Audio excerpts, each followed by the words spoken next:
Hürmüz Boğazı, küresel ekonominin en kritik darboğazlarından biri. Bugün burada yaşanacak bir aksama sadece enerji piyasalarını değil, şirketleri, enflasyonu ve günlük hayatımızı doğrudan etkileyebilir. Her gün yaklaşık 20 milyon varil petrol, yani dünya petrol ticaretinin yaklaşık %20'si bu dar koridordan geçiyor. Sadece petrol değil, küresel sıvılaştırılmış doğal gaz ticaretinin, yani LNG'nin de önemli bir bölümü bu hattan geçiyor. Özellikle Katar'dan çıkan LNG sevkiyatı için Hürmüz Boğazı kritik bir geçiş noktası. Birleşik Arap Emirlikleri'nden çıkan bazı LNG akışları da yine bu güzergaha bağlı. Bu nedenle burada yaşanacak bir aksama sadece petrol piyasasını değil, küresel gaz piyasasını da sarsabilir. Alternatif var mı? Var. Ama kapasitesi çok sınırlı. Suudi Arabistan petrolünü Kızıldeniz'e taşıyan boru hattı. Birleşik Arap Emirlikleri'nin Hürmüz'ü bypass eden hattı ve bazı bölgesel alternatifler mevcut. Ancak Hürmüz Boğazı'ndan geçen petrol akışının ancak %30'u alternatif yollarla taşınabiliyor. Özellikle LNG tarafında ise alternatifler çok daha sınırlı. Yani bu boğazın yerine geçebilecek gerçek bir sistem bugün için yok. Hürmüz Boğazı'nın en kritik özelliği sadece hacmi değil, yapısının da son derece hassas olmasıdır. Gemi geçişleri için ayrılmış iki dar koridor var ve her biri sadece birkaç kilometre genişliğinde. Dev petrol tankerlerinin yavaş hareket eden, büyük ve savunmasız yapısı Hürmüz Boğazı'nı dünyanın en kırılgan enerji hatlarından biri haline getiriyor. Hürmüz Boğazı'nın kapanması düşündüğümüz gibi sadece askeri bir konu değil. Asıl kritik kırılma noktası sigorta. Tankerler boğazdan geçemediği için değil, geçmek istemediği için bekliyor. Çünkü sigorta şirketleri ya primleri aşırı yükseltiyor ya da poliçeleri tamamen iptal ediyor.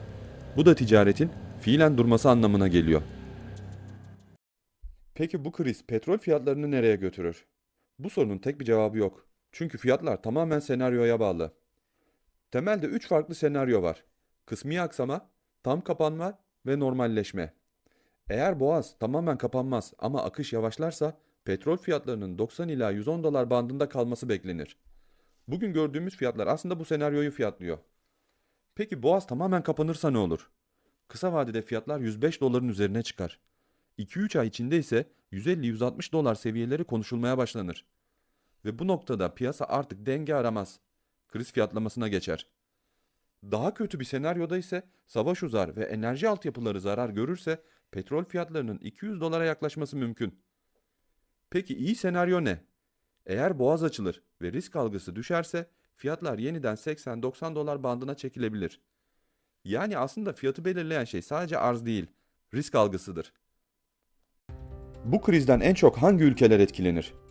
İlk akla gelen genelde ABD olur. Ama gerçek tablo biraz farklı. Bu krizden en çok etkilenecek bölge Asya.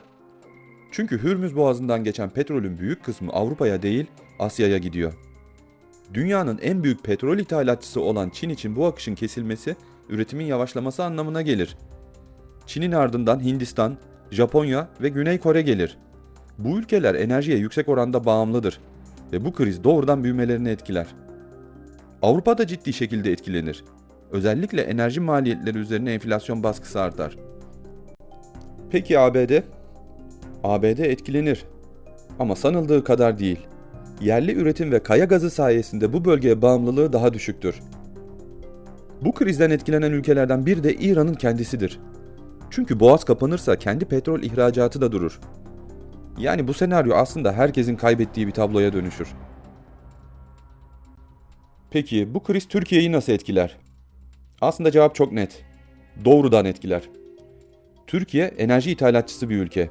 Bu yüzden petrol fiyatındaki her artış doğrudan maliyetlere yansır. Bu etkinin ilk hissedildiği yer ise akaryakıt fiyatlarıdır. Benzin ve motorin fiyatları artar. Nakliye maliyetleri yükselir. Ve nakliye arttığında sadece yakıt değil, her şey pahalanır. Bu noktadan sonra klasik bir zincir başlar. Enerji maliyetleri artar, üretim maliyetleri artar, gıda fiyatları yükselir ve sonuçta enflasyon artar.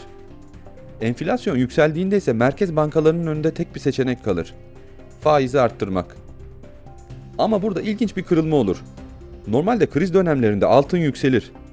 Ancak bu senaryoda faizlerin yükselmesi, doların güçlenmesi ve likidite ihtiyacının artması altın üzerinde baskı oluşturabilir. Çünkü yatırımcılar altın yerine faiz getirisi olan varlıklara yönelir.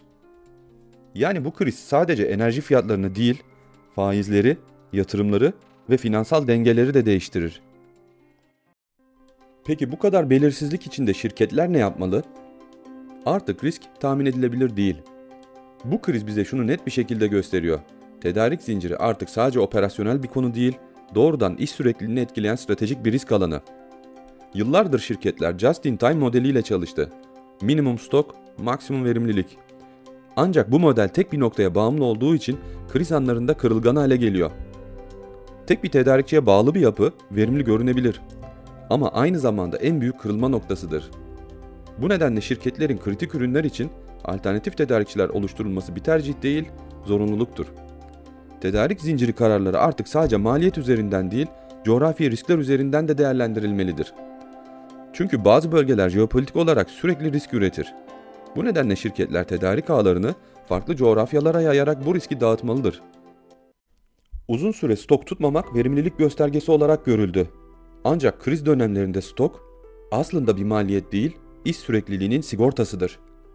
Özellikle kritik girdilerde minimum güvenli stok seviyeleri yeniden tanımlanmalı. Tek bir lojistik hatta bağlı olmak, tüm operasyonu tek bir kırılma noktasına bağlamak demektir. Bu nedenle şirketler alternatif taşıma rotalarını ve yöntemlerini önceden planlamalı. Çünkü kriz anında alternatif yaratılmaz, sadece uygulanır. Belki de en kritik konulardan biri de iş sürekliliği planları.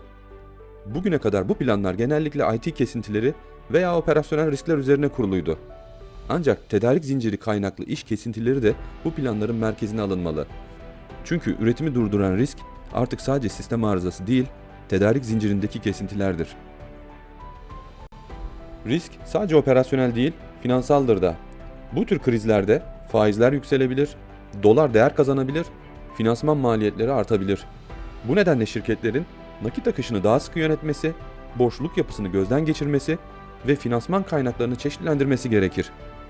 Ayrıca kur ve faiz riskine karşı koruma mekanizmaları oluşturmak bu dönemde kritik hale gelir.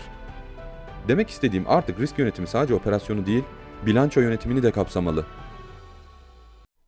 Bugün rekabet avantajı artık sadece maliyetle sağlanmıyor. Aynı zamanda belirsizlikler karşısındaki dayanıklılıkla elde ediliyor.